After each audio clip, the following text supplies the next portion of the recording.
Hello everyone, this is Rajesh Kumar from Happy Evergreen Senior Secondary School, Mahendragarh.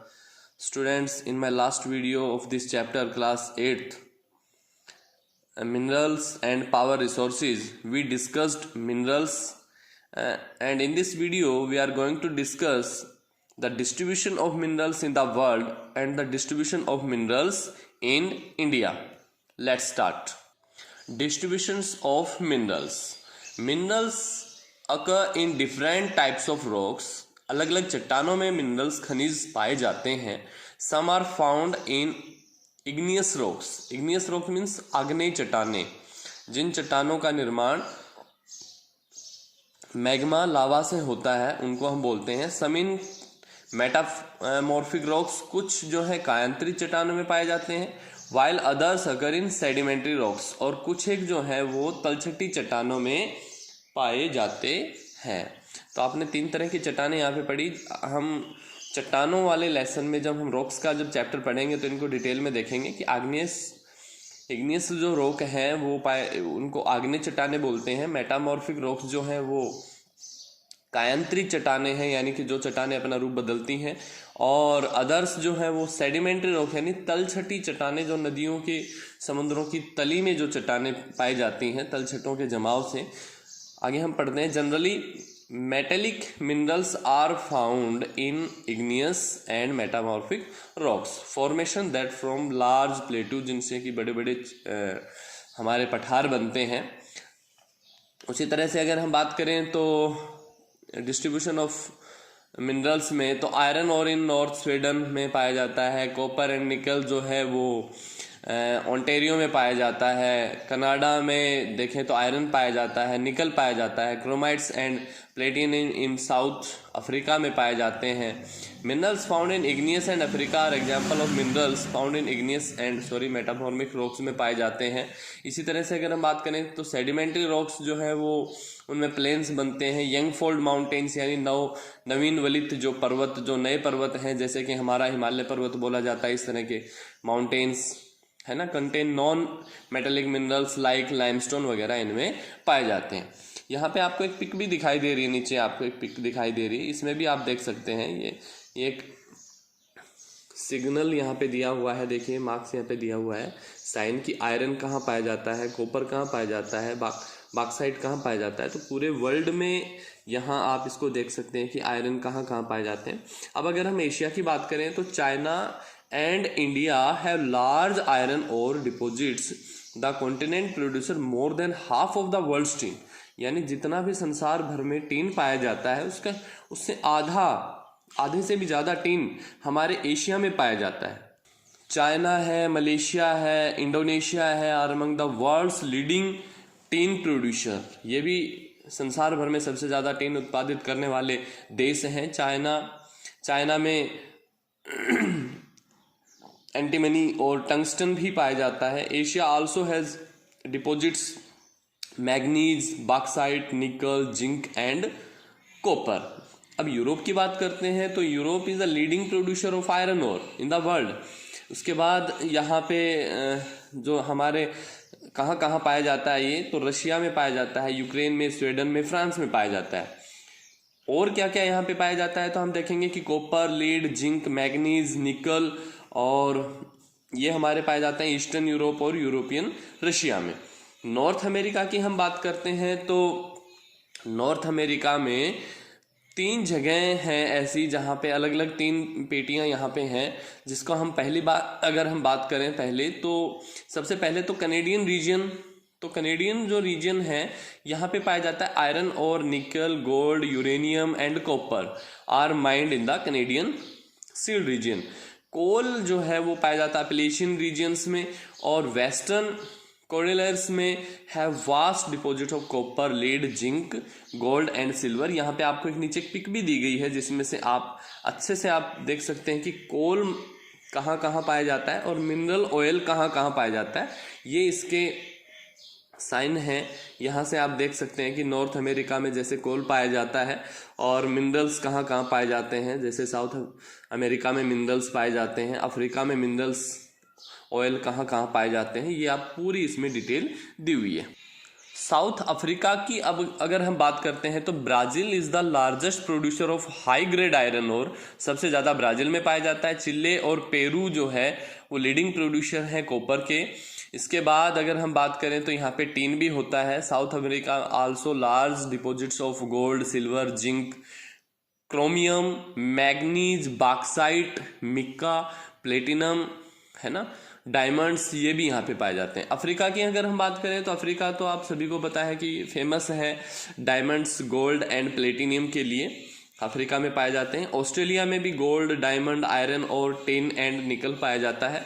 Antarctica की हम बात करें तो अंटार्कटिका में आयरन और gold, silver and oil are also present in commercial quantities. इसके बाद ये तो थी वर्ल्ड की बात। इसके बाद हम बात करते हैं इंडिया की। इंडिया में कौन कौन से मिनरल्स कहाँ कहाँ पाए जाते हैं, तो आइए हम देखते हैं कि सबसे पहले आयरन कहाँ कहाँ पाया जाता है।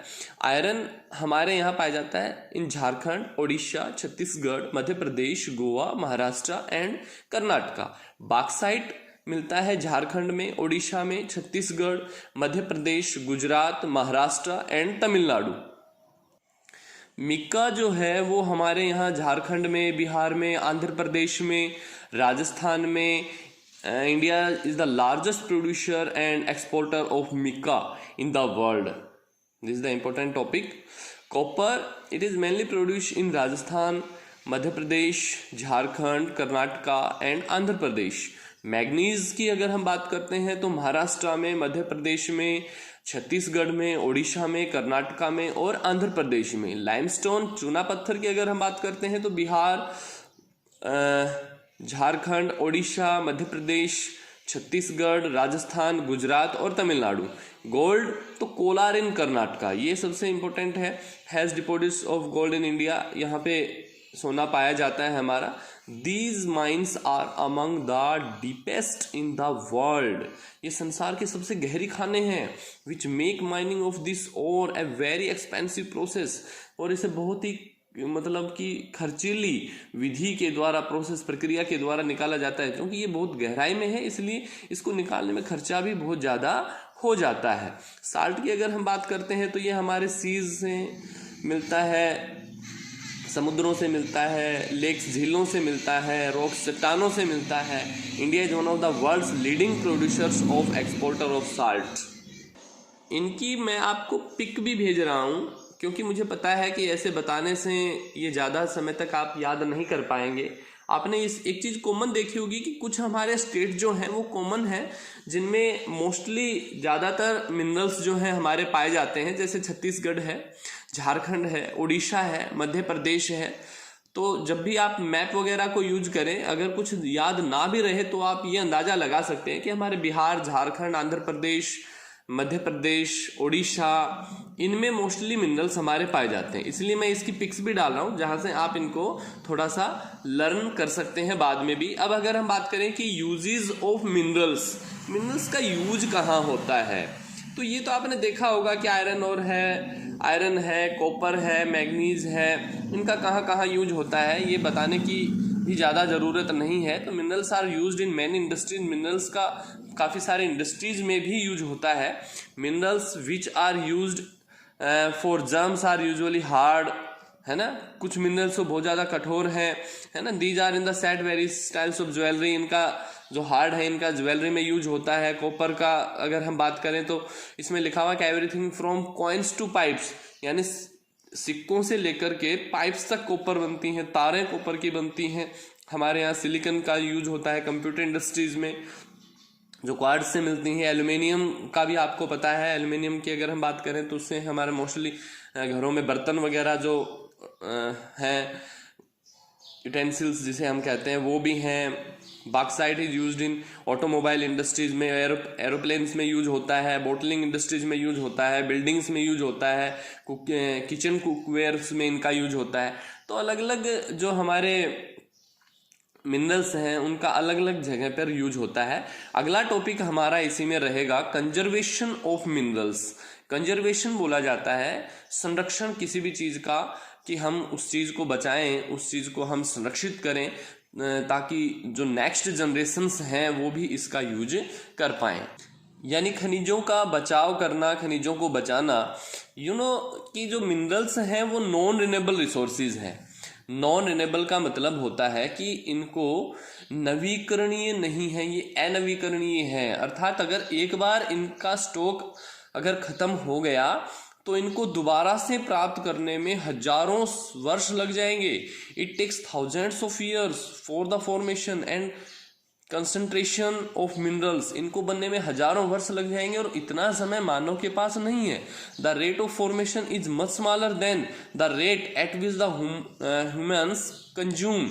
इनकी जो रचना का जो समय है वो बहुत ज़्यादा है और उससे कम समय में हम इनको यूज कर रहे हैं। यानी यूज करने का समय और इसके बनने के समय में बहुत ज़्यादा डिफरेंस है। बनते हजारों सालों में है और हम इनको यूज बहुत जल्दी कर रहे हैं। तो it is necessary to reduce wastage in the process of mining. इसका मतलब है कि हमें कम से कम इनको माइन करना, जितना यूज करना है, जितना हमें यूज होना है उतना ही माइन करें। जितना हम यूज, जैसे कि फ्यूल वगैरह है हमारे, काफ़ी बार ऐड वगैरह भी आती है कि जहां हम गाड़ी है 10 मिनट अगर बात करनी है तो हम उसको बंद कर सकते हैं, है ना, गाड़ी को बंद करके भी बात कर सकते हैं। लेकिन बहुत सारे लोग उसको स्टार्ट में इंजन में भी बात कर रहे होते हैं। दूसरा जो इसका वो है वो recycling of metals is another way in which the mineral resources can be conserved. दूसरा है कि इसका रिसाइकलिंग करना। मान लीजिए आपका कोई लोहे की से बना हुआ कोई आइटम अगर आपके लिए यूजलेस हो जाता है तो आप उसको रिसाइकलिंग के लिए भेजें। कागज है उसको रिसाइकलिंग के लिए भेजें ताकि वो बन करके दोबारा आपके पास आ जाए। ये रिसाइकल का एक साइन भी यहाँ पे दे रखा है कि मिनरल्स को आप यूज करें। जैसे अगर रिसाइकल होगा फिर रीयूज होगा, रिड्यूस होगा, फिर से रिसाइकल होते हुए ऐसे इस तरह से घूमता रहेगा। तो ये जो है ये कम नहीं होंगे, ख़त्म नहीं होंगे। सो स्टूडेंट्स, इस वीडियो में सिर्फ इतना ही। I hope you will be safe and healthy at home. इस चैप्टर के नेक्स्ट वीडियो में हम डिस्कस करने वाले हैं पावर रिसोर्सेज के बारे में।